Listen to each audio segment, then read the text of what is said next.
with us as well. Hassam's here, Tom's here, Ram's here, Steve is with us. Hassam, a big victory tonight, an important victory for Liverpool, but you didn't have it all your own way. Yeah, credit to Bologna. I mean, obviously they had a good game. They had a good game plan. They stuck to it. It almost worked, but it didn't work, which is what the truth of the matter is. At the end of the day, this is a results based business. And I'm very happy we got the win. First of all, the biggest Champions League game ever is not Man United Bayern. It's literally Liverpool AC Milan. It's the best final ever as well. Anyway, back to the topic. When it comes to today's game, look, I don't have a single negative thing to say about a single player. I'm happy with everyone, Szoboszlai included. Every single player performed well, except one player who had 3 completed passes out of 9 in the first half, just looking so out of place, just looking so complacent. He's dog shit once again. There is no point of me even ranting on about this guy. It's season 3 of the same movies over and over and over again. It's fucking pointless. And I'm just bored of it. I'm just tired of it. I'm tired of mentioning his name. Didn't even mention his name all stream long today. I just called him 9. And to be honest with you, I'm just sick and tired of him. But the rest of the team, though, I'm happy with everyone. Szoboszlai today took risks, which is what you want from your 10.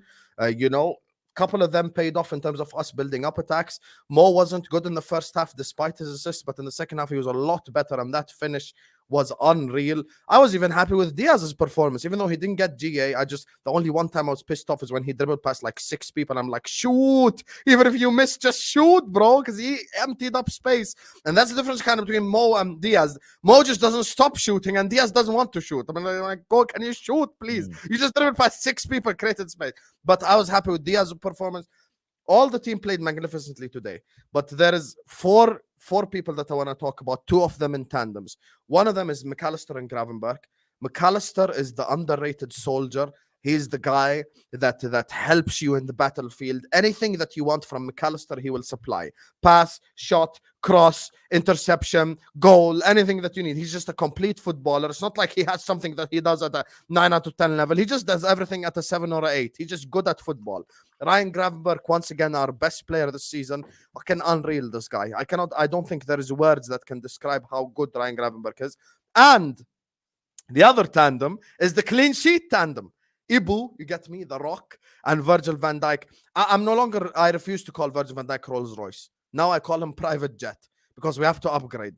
We cannot say Rolls Royce anymore. He's private jet. It's that luxurious. You just sit back, you have your cigar, you can smoke on a private jet. Just have your cigar and you're just relaxed and, you're having something nice to drink and you're just looking outside and it's beautiful. This is Virgil van Dijk. He's just unbelievable. It's just, he makes it look simple. I think he could go home today without showering and it's okay. But that's how, he didn't sweat today and he's unbelievable. And Konate, just aggressive. I just want to make something clear on the football terrace to the community. I saw Konate hold his hamstring. Konate, if you want my hamstring, I'm willing to give it to you. If you want any of my knees, hamstring, foot, I'm going to give it to you happily. But yeah, I'm very happy with the performance today, specifically second half, but we got the result, and that's what matters. I think what you said about McAllister is so key because he is one of those players who I think will always go under the radar because most of what he does isn't spectacular, but it is so important to a football team. And it's just everything's tidy.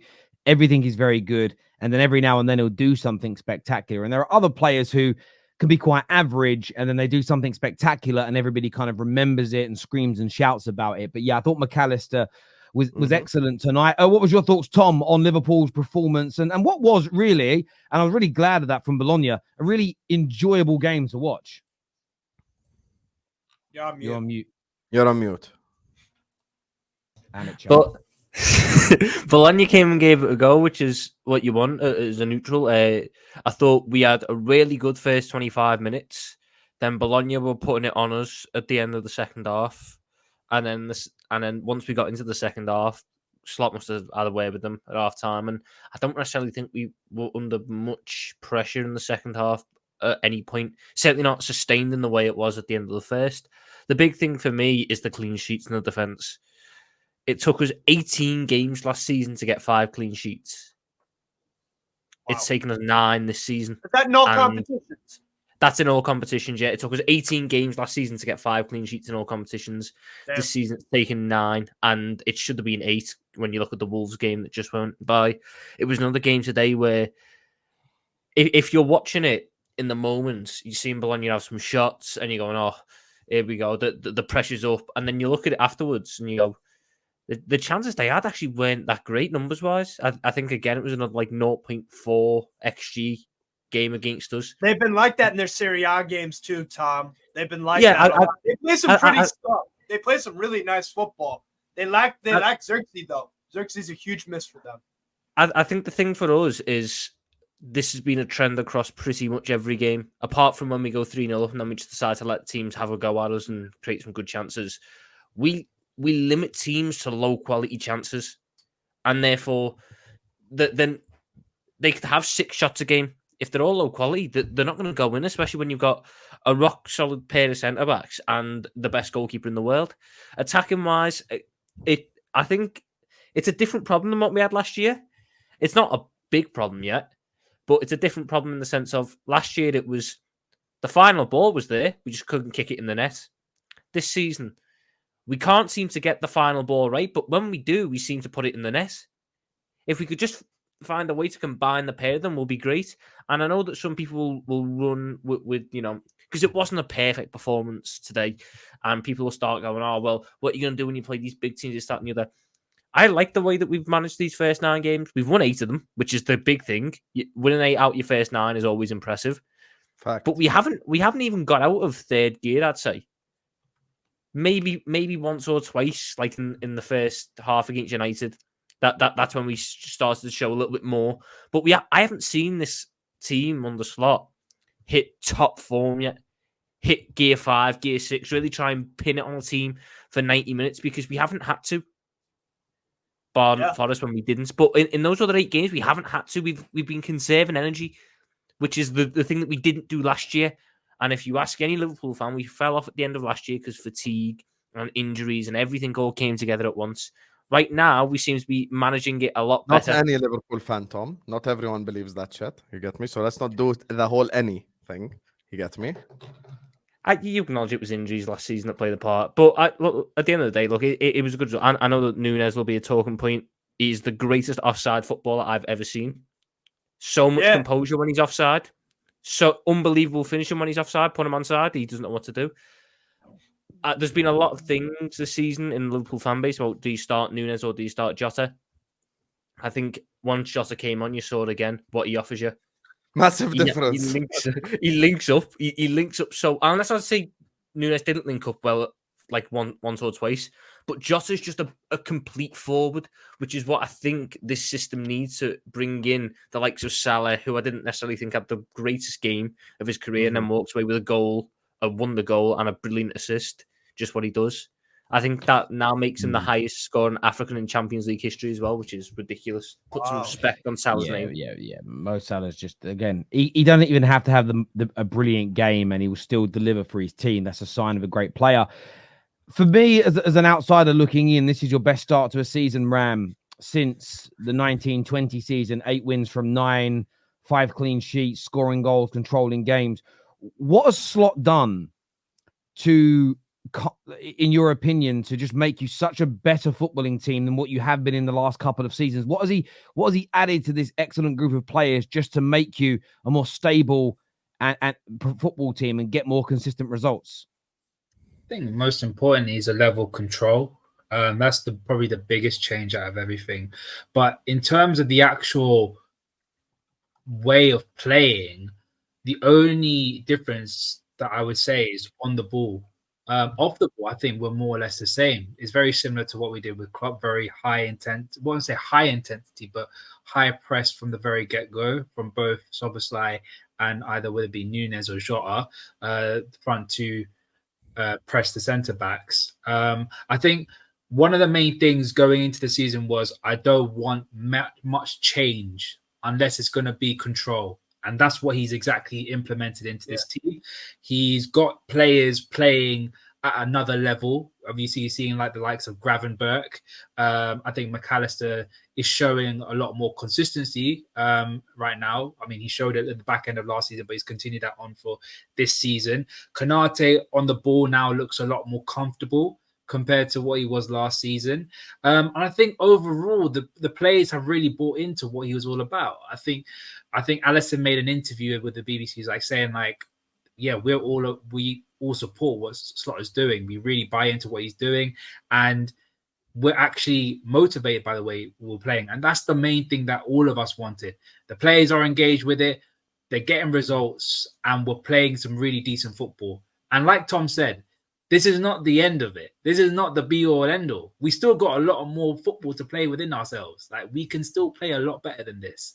And that's going to be a frightful sight for a lot of opposition teams, you know? So I'm very happy with it. To be fair, the only thing I'm shocked about is that Hussein was talking about Nunez. I thought he was going to talk about Robertson. But even then, I thought Robertson had a decent... Robertson was good today.